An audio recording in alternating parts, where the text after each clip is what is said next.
Nous sommes jeudi 27 août, voici les sommaires de cette édition. 155 jours de rapport de l'honorable Soumaïla Cissé, président du parti IRD et chef de file de l'opposition malienne, toujours peu d'informations crédibles et précisions dans ce journal. Après la chute du décart, les discussions sont en cours pour une transition apaisée. Le peuple malien doit garder espoir. Personne ne fera le Mali à notre place. Comptons sur nous-mêmes, selon le président du parti APDM et membre du M5 RFP. Chers téléspectateurs, partout où vous nous suivez, merci d'avoir choisi LTV pour vous informer. Je vous le disais en titre, toujours dans les mains de ces ravisseurs qui n'ont pas encore demandé de rançon. Cela fait 155 jours. La semaine dernière, la Croix-Rouge a remis une lettre à la famille de l'opposant Soumaïla Cissé. Selon des proches, le contenu de la dite lettre reste confidentiel. Question de vie privée de l'homme. Beaucoup estiment la présence de cette lettre signifie un signe de vie du chef de file de l'opposition malienne, Moussa Sey Diallo, secrétaire adjoint chargé à la communication du Bureau national de l'IRD au micro de Kadiatou Guindo. Vous savez, le président Soumaïla a été rapté aujourd'hui, ça fait 155 jours. Il a été rapté à Niafenke quand il était en campagne législative, pour les élections législatives. Aujourd'hui, nous ne pouvons pas dire que nous savons beaucoup.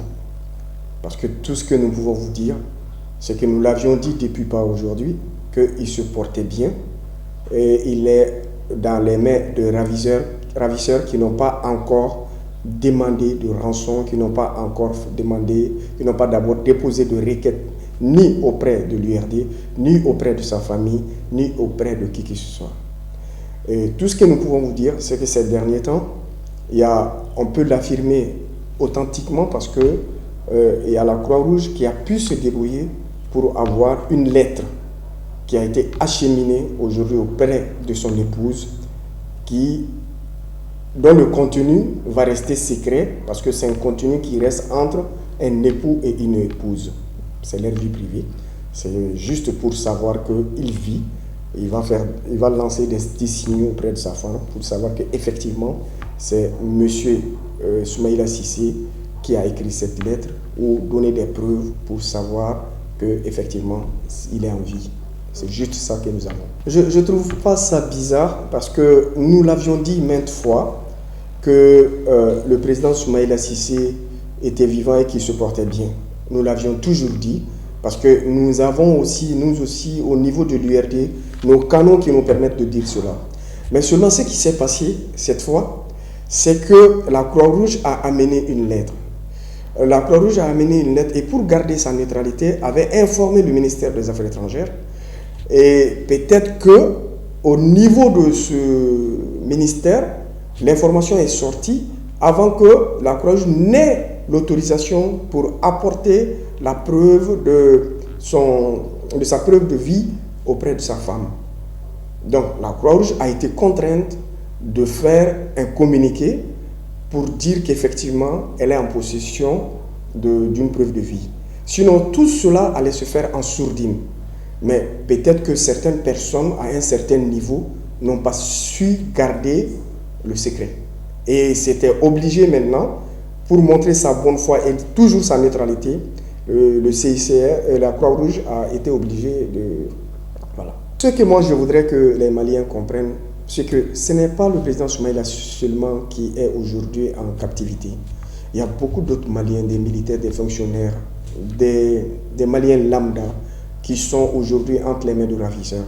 Ce qui montre déjà que dans notre pays, ça ne va pas, qu'il y a assez de problèmes. Et nous devons tous nous mettre ensemble aujourd'hui pour apaiser et aller chercher ces personnes là où elles sont, pour les amener pour que ce pays puisse se rassembler en fin de compte et avancer et être un pays normal comme les autres pays. Aujourd'hui, il est important que chacun compte. Et il y a beaucoup de suspicions, certains qui disent est-ce que ce n'est pas des manigances, est-ce que ce n'est pas une stratégie, est-ce que ce n'est pas un stratagème. Vous croyez que quelqu'un va devoir accepter pendant 5 mois, plus de 5 mois, laisser ses petits-enfants, laisser ses enfants, laisser sa famille, rien que pour avoir le pouvoir? Il a eu l'occasion maintes fois pour se dresser contre ce pouvoir qui est parti tout de suite. il pouvait enflammer le Mali, il pouvait amener le Mali dans quelque chose de très très scandaleux, mais il a évité tout ça.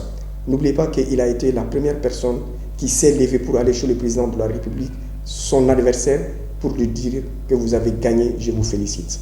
Et ça, c'était pas du pouvoirisme, c'était humain.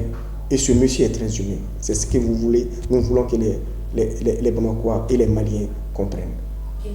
L'après IBK ne sera que ce que les Maliens en feront. Parce que en fera. Ce que je voudrais que vous compreniez, que les Maliens comprennent, IBK a été chassé du pouvoir parce que IBK n'a pas fait ce que les Maliens voulaient qu'il fasse, n'a pas su être à la hauteur de ce que les Maliens pensaient de lui. Quelqu'un qui a été voté à près de 77% ne peut pas être chassé du pouvoir avant la fin de son mandat et un deuxième mandat. Ça, ce n'est pas possible. Et aujourd'hui, les Maliens doivent se dire une chose. On ne peut pas continuellement faire partir aussi des présidents civils par des coups d'État. On ne peut pas constamment être aussi passer par des transitions chaque fois pour revenir encore dans les normes.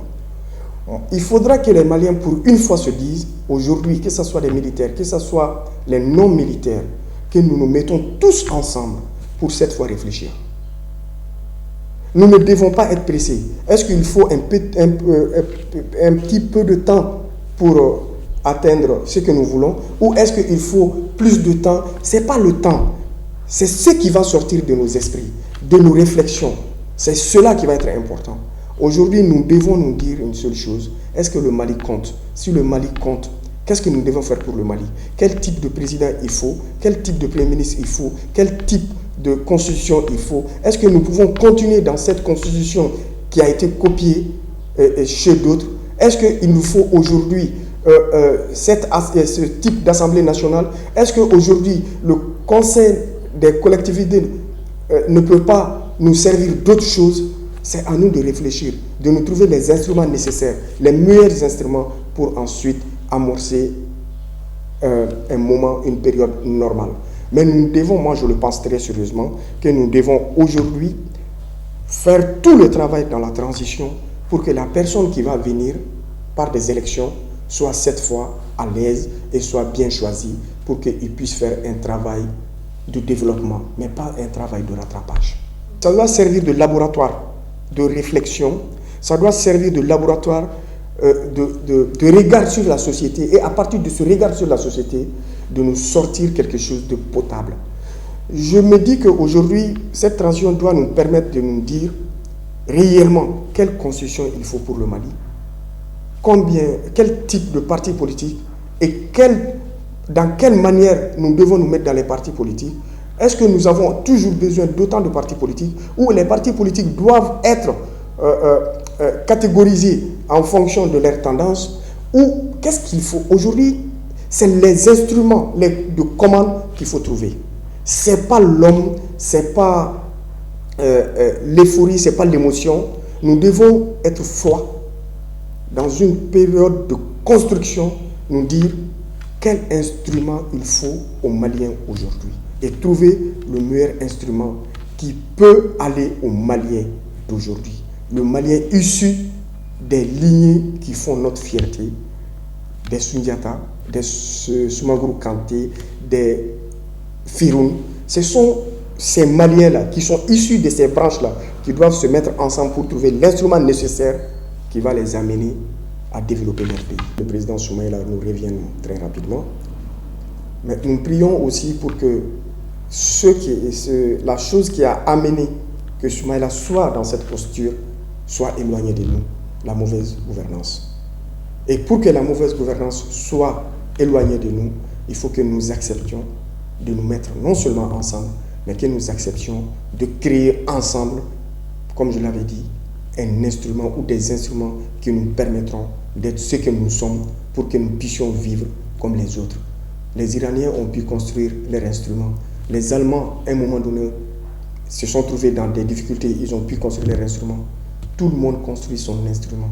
C'est à nous de trouver les instruments de gestion de notre État en fonction de nos réalités pour que nous puissions nous élever auprès des autres nations. Et c'est ce que je veux que les Maliens comprennent. Après la démission de l'ex-président et son régime, certains leaders du M5 RFP estiment qu'il faut un dialogue social pour que les revendications soient résolues définitivement. Pour Abouakar Sidiki Fomba, président du parti APDM et membre du M5 RFP, la dynamique de la diplomatie doit être revue. Il faut un référendum auquel le peuple malien participe. Propos recueillis Kadiatou Guindo. Nous nous sommes déjà inscrits dans l'après-IBK depuis qu'on était en train de lutter. Le peuple malien n'avait pas compris, ça fait 2 ans que personnellement j'ai demandé au président Ibrahim Boubacar Keïta de démissionner. Et après, quand on était au M5 RFP, nous avons créé le cadre de réflexion stratégique pour le changement. C'était uniquement pour préparer l'après-IBK. Et en ce sens, nous avons déjà élaboré une charte de transition que nous avons en notre possession. Pendant que beaucoup de gens se disaient qu'après IBK, qu'est-ce qu'il y a lieu de faire? Aujourd'hui, je pense que l'après IBK s'est préparé bien avant le départ de IBK. C'est ce que beaucoup de gens n'ont pas compris. Ils n'avaient pas cru que IBK allait partir, mais moi j'étais sûr que si IBK ne partait pas, on n'allait pas pouvoir bénéficier des Mali. Il allait partir avec le Mali. Et donc l'après IBK aujourd'hui, c'est de changer le destin du Mali. Le Mali vient de donner une belle leçon de démocratie, même à ceux qui se réclament des pays démocratiques. Donc, ce mouvement populaire créé par le M5 RFP, qui a été achevé par les militaires, a donné naissance à un nouveau Mali. Et ce nouveau Mali, il faudrait que ça soit construit sur des bases claires et saines. Il ne faudrait plus que nous revenions sur la démocratie des façades de 1992. Il faut reconnaître que le Mali a été plongé, trahi depuis 1992. Depuis que l'ADEMA est venu au pouvoir, tout est parti.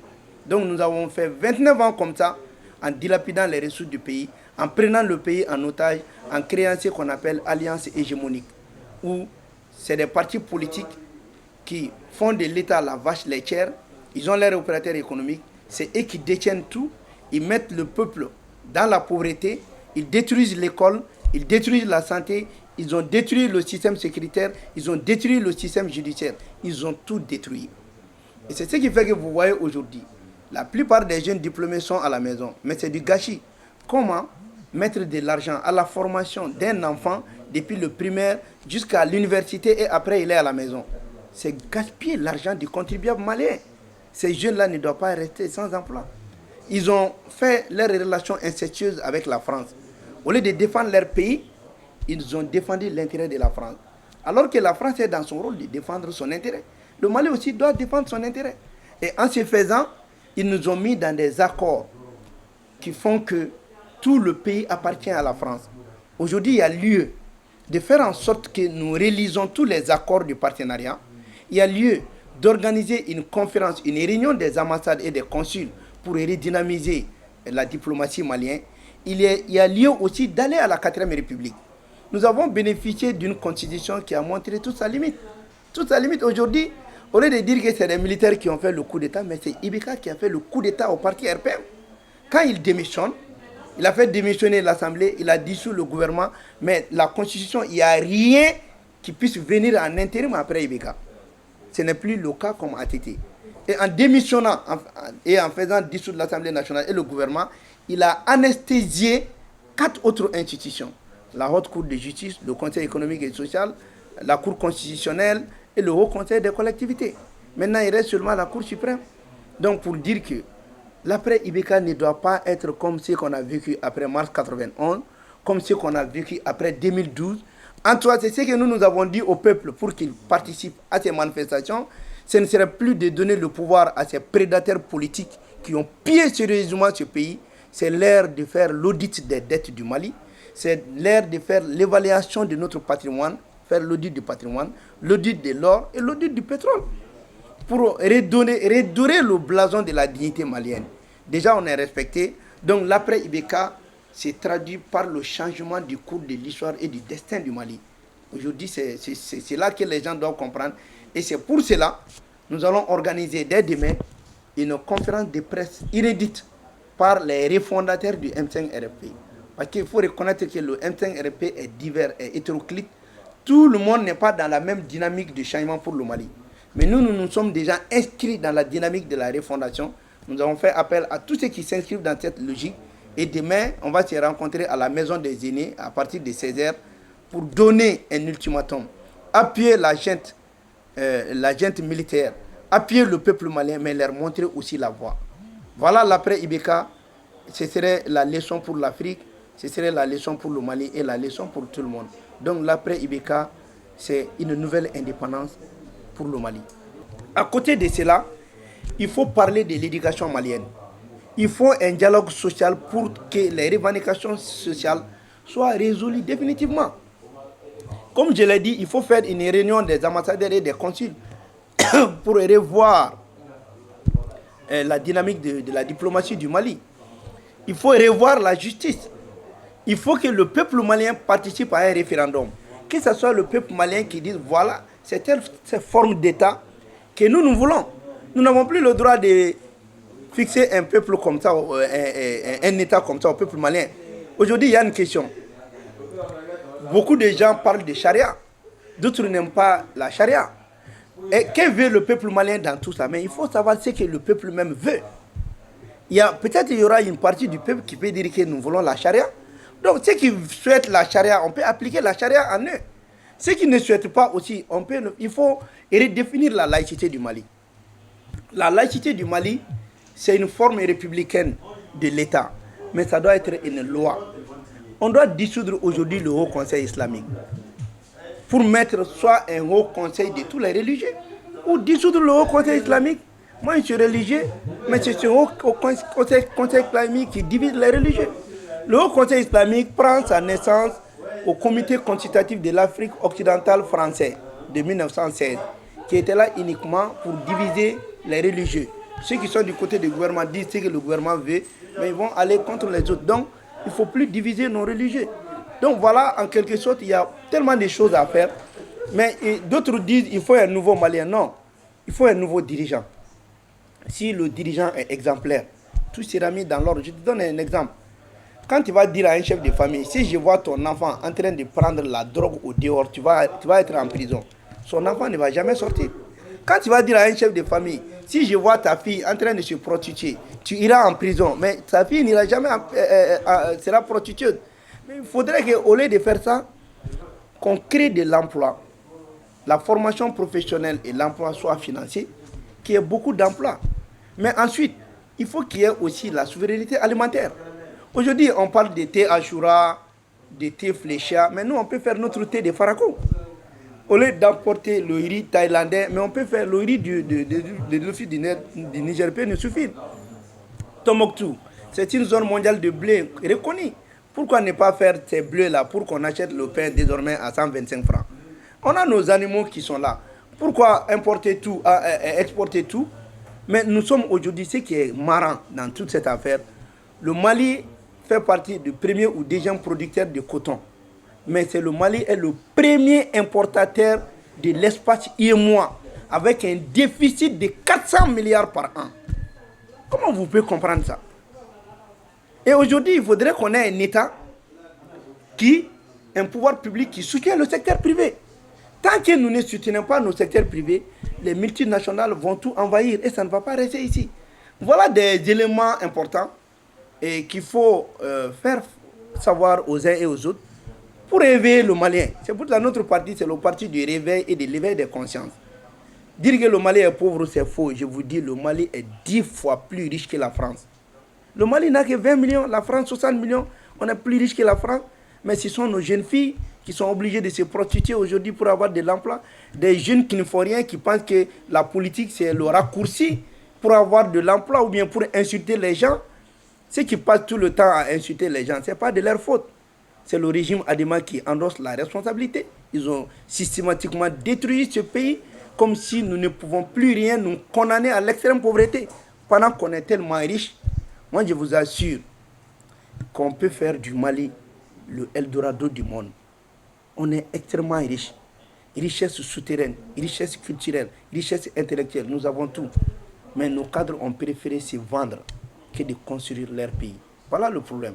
Et il faut aller sur cette base pour faire en sorte que ceux qui ont servi loyalement le pays soient reconnus et qu'on les utilise à faire fonctionner le pays.